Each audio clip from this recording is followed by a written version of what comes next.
ഈ ആർത്രൈറ്റിസ് എന്ന് പറഞ്ഞാൽ ശരിക്കും പറഞ്ഞാൽ എന്താണ്, ഏത് ഏജ് ഗ്രൂപ്പിലാണ് വരുന്നത്, എന്തൊക്കെ വെറൈറ്റി ഉണ്ട്, പലതരം ആർത്രൈറ്റിസ് ഉണ്ട്. അപ്പൊ അതിനെക്കുറിച്ചാണ് ഞാൻ ഇന്ന് നിങ്ങളുടെ ചർച്ച ചെയ്യുന്നത്. ജോയിന്റ് ഡിസീസ് അല്ലെങ്കിൽ ആർത്രൈറ്റിസ് ഇത്രയും പ്രിവലന്റ് ആയിട്ട് അന്ന് ഉണ്ടായിരുന്നില്ല.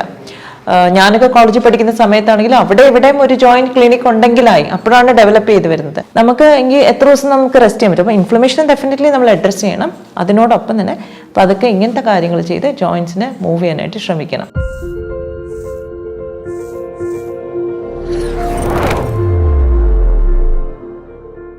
ഹലോ ഫ്രണ്ട്സ്, ഞാൻ doctor Trishna, medical director and chief physician Samatvam Trivandrum.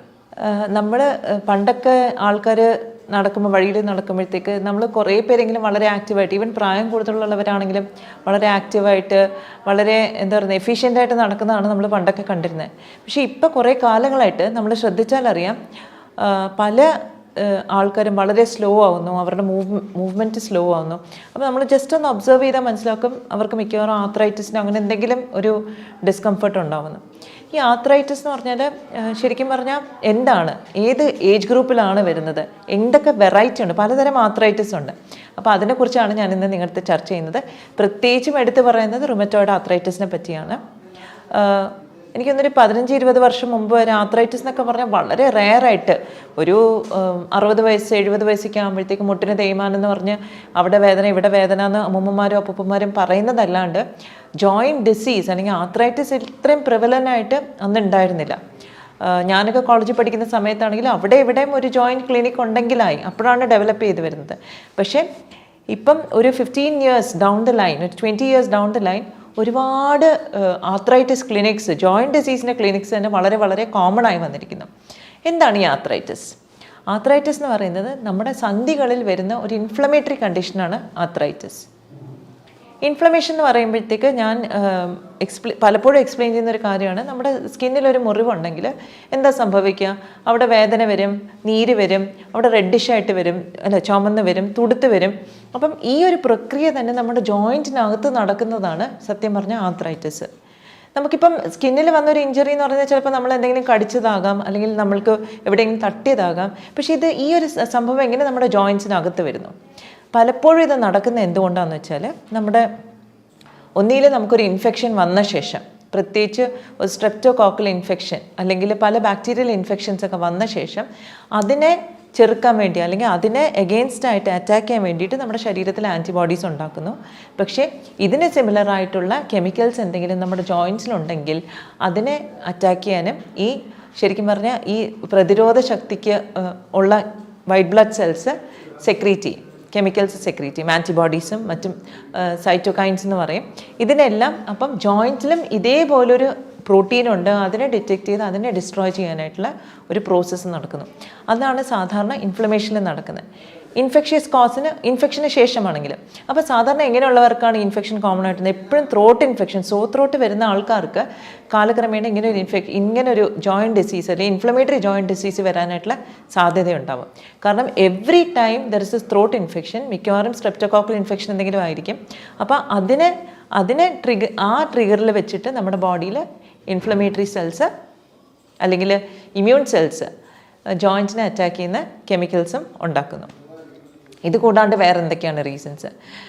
പലപ്പോഴും ഇതൊക്കെയാണ് സാറിന് റുമറ്റോയിഡ് ആർത്രൈറ്റിസ് അല്ലെങ്കിൽ സീറോ നെഗറ്റീവ് ആർത്രൈറ്റിസ് എന്നൊക്കെ കണ്ടീഷൻസിൽ നമ്മൾ കണ്ടുവരുന്നത്.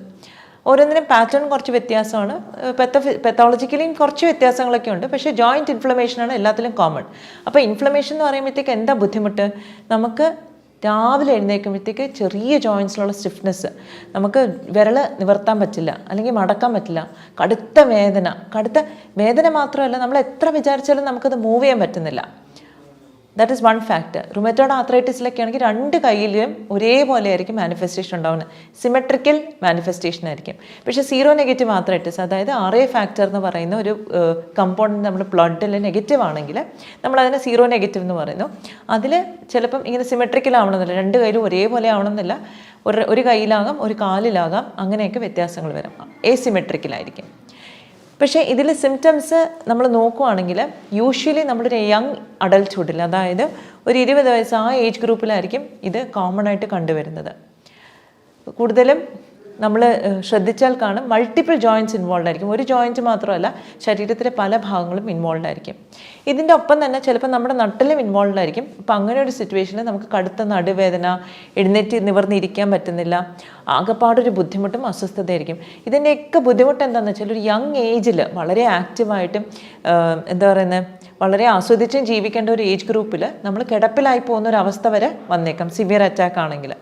അപ്പം ഇതിനെ നമ്മൾ വെച്ചുകൊണ്ടിരിക്കുമ്പോഴത്തേക്ക് ജോയിൻറ്റ് കൂടുതൽ ഡാമേജ്ഡ് ആയി പോകുന്നു. അപ്പം ഇറിവേഴ്സിബിൾ ചേഞ്ചസിലേക്ക് പോകുന്നു. നമ്മൾ എക്സ്റേ എടുത്ത് നോക്കിയാൽ നമുക്കത് കാണാൻ പറ്റും ആ ചേഞ്ചസ്. ഇതിനെന്താണ് ഒരു പ്രതിവിധി?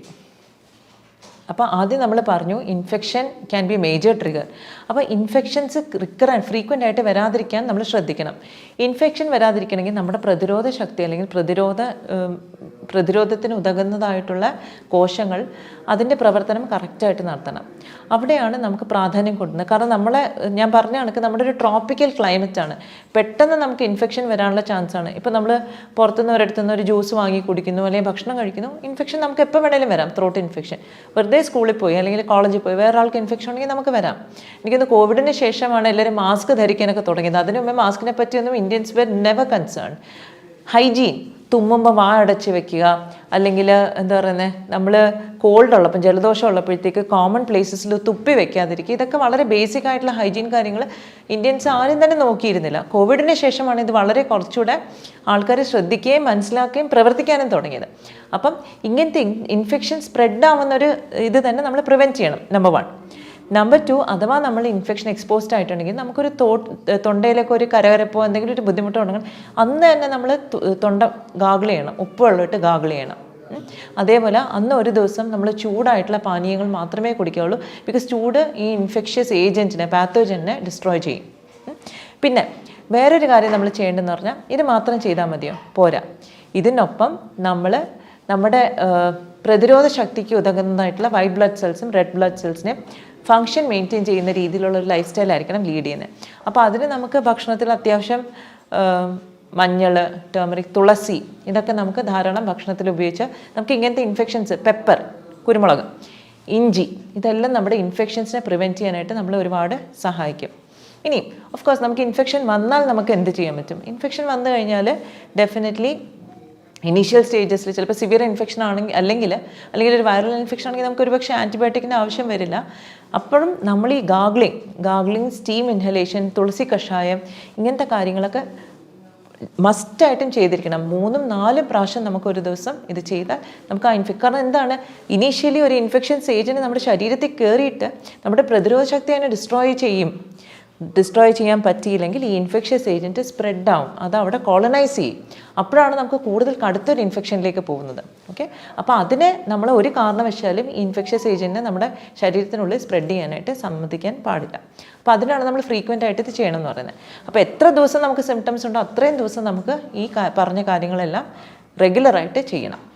ഇതൊക്കെ ഇൻഫെക്ഷൻ്റെ കേസിൽ. ഇനി ഇൻഫെക്ഷൻ കൊണ്ട് മാത്രമാണോ ആർത്രൈറ്റിസ് വരുന്നത്? ഒരു പക്ഷേ അല്ല. ജനറ്റിക്, അതായത് ജനിതകമായിട്ടുള്ള ഒരു ടെൻഡൻസി ഉണ്ടെങ്കിലും ഒരു പക്ഷേ ആർത്രൈറ്റിസ് വരാം. ചില ആൾക്കാർക്ക് കോൾഡ് ക്ലൈമറ്റിൽ, വളരെ തണുത്തൊരു അന്തരീക്ഷത്തിൽ ചിലപ്പോൾ ഫംഗസിൻ്റെ പ്രസൻസ് ഉണ്ടെങ്കിലും ചിലപ്പോൾ ആർത്രൈറ്റിസ് ട്രിഗർ ചെയ്തേക്കും. കാരണം ഈ ഫംഗൽ സ്പോർസ് അല്ലെങ്കിൽ മോൾഡ് അതും നമ്മുടെ ബോഡിയിൽ നിന്ന് ഇങ്ങനെ ഒരു ഇൻഫ്ലമേറ്ററി റിയാക്ഷൻ സ്റ്റിമുലേറ്റ് ചെയ്തേക്കാം. അപ്പം ബാക്ടീരിയൽ ഇൻഫെക്ഷൻസ് മാത്രമല്ല, ഫംഗൽ ഇൻഫെക്ഷൻസോ വൈറൽ ഇൻഫെക്ഷൻസ് എല്ലാം ട്രിഗർ ചെയ്യാം. എക്സ്പോഷർ ഉണ്ടെങ്കിൽ മാത്രം കൂടെ ട്രിഗർ ചെയ്യാം. കാരണം ഏതൊരു പ്രോട്ടീനും ഏതൊരു ഫോറിൻ ബോഡിയും നമ്മുടെ ശരീരത്തിൽ കയറിയാൽ അതൊരു ആൻറ്റിജനായിട്ട് കണക്കാക്കി നമ്മുടെ ശരീരത്തിന് എന്തെങ്കിലും ത്രെറ്റ് ഉണ്ടെങ്കിൽ അതിനെ ഡിസ്ട്രോയ് ചെയ്യുന്ന ഒരു ജോലിയാണ് നമ്മുടെ WBC ചെയ്യുക. അത് ന്യൂട്രോഫിൽസ് എന്ന് പറയുന്ന കുറച്ച് സെൽസ് ഉണ്ട്, ഫാഗോസൈറ്റോസിസ് എന്ന് പറഞ്ഞൊരു പ്രോസസ്സ് ഇതിനെ ചുറ്റി അതിനെ ഡിസ്ട്രോയ് ചെയ്ത് കളയുന്നു. അല്ലെങ്കിൽ ആൻറ്റിബോഡീസ് ഉണ്ടാക്കുന്നു, ലിംഫോസൈറ്റ്സ്, അതും ഇതിനെ ഡിസ്ട്രോയ് ചെയ്ത് കളയാൻ സഹായിക്കുന്നു. അപ്പം ഇങ്ങനെ ഒരു എക്സ്പോഷർ ഉണ്ടെങ്കിൽ തന്നെ നമുക്ക് ചിലപ്പം ഇങ്ങനത്തെ അസുഖങ്ങൾ ട്രിഗർ ചെയ്യാം. അപ്പം നമ്മൾ ചെയ്യേണ്ടത് ഇമ്മ്യൂൺ റെസ്പോൺസിനെ സപ്രസ് അല്ല ചെയ്യേണ്ടത്. കാരണം നമ്മുടെ ഇമ്മ്യൂണിറ്റി നമ്മളെ ഇൻഫെക്ഷൻസിൽ നിന്ന് പ്രൊട്ടക്റ്റ് ചെയ്യുന്നൊരു കാര്യമാണ്. അപ്പം ഈ റുമറ്റോയ്ഡ് ആർത്രൈറ്റിസോ സീറോ നെഗറ്റീവ് ആർത്രൈറ്റിസിലോ ഒക്കെ ഇമ്മ്യൂൺ സിസ്റ്റം റോങ് ആയിട്ട് പ്രവർത്തിക്കുന്നു എന്നുള്ളതാണ്, നമ്മുടെ കോശങ്ങളെ തന്നെ ഡിസ്ട്രോയ് ചെയ്യുന്നു. അപ്പോൾ അതിനെയാണ് നമ്മൾ ശരിക്കും പറഞ്ഞാൽ പ്രിവെൻറ്റ് ചെയ്യേണ്ടത്. അപ്പോൾ അതിന് വേണ്ടുന്ന ചില ഇൻഗ്രീഡിയൻസ് നമ്മൾ ഡയറ്റിലും ബാക്കി ഇൻക്ലൂഡ് ചെയ്യുകയാണെങ്കിൽ നമുക്ക് ശരിക്കും പറഞ്ഞാൽ ഇത് പ്രിവെൻറ്റ് ചെയ്യാൻ പറ്റും. പിന്നെ ഇതിൽ വേറൊരു ഇമ്പോർട്ടൻറ്റ് കാര്യം എന്ന് പറഞ്ഞാൽ നമ്മുടെ ഡൈജസ്റ്റീവ് സിസ്റ്റത്തിൽ ഒരുപാട് ബാക്ടീരിയ ഉണ്ട്. ഈ ബാക്ടീരിയനെ ഇതൊരു ബാലൻസാണ്, നമ്മുടെ ഹെൽത്തി ബാക്ടീരിയയും അൺഹെൽത്തി ബാക്ടീരിയയും ബാക്ടീരിയൽ ഒരു പ്രസൻസ് ശരിക്കും ഒരു ബാലൻസ് ആണ് കീപ്പ് ചെയ്യുന്നത്. It's called intestinal Flora.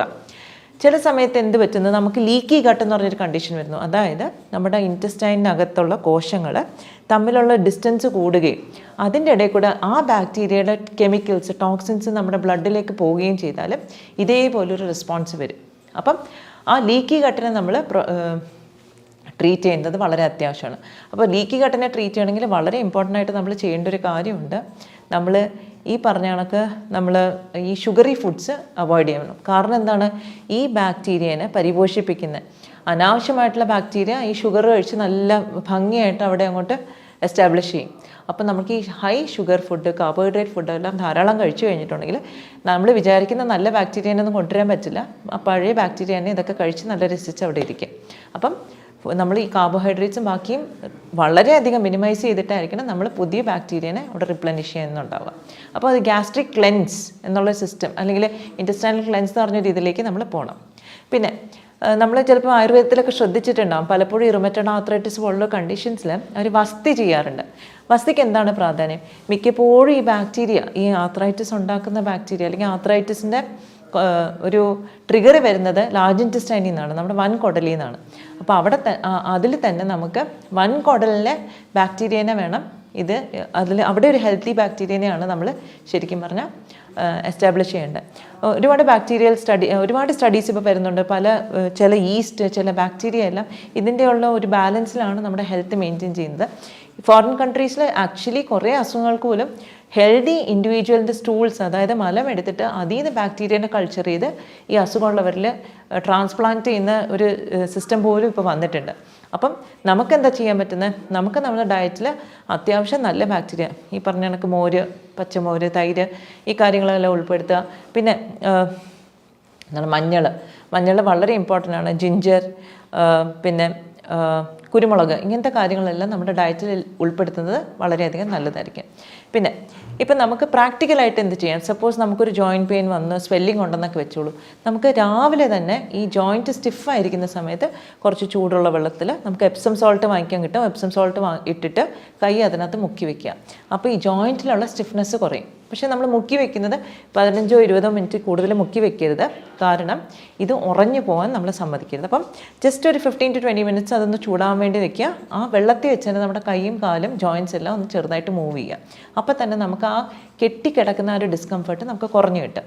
Okay, അത് ആർക്കും ചെയ്യാം. ഈവൻ രാത്രി കിടക്കുന്നതിന് മുമ്പേ നമുക്ക് ചെയ്യാം. അപ്പം ഈ ജോയിൻറ്റ് മൊബിലിറ്റി നമുക്ക് ഇമ്പ്രൂവ് ചെയ്ത് വരാൻ പറ്റും.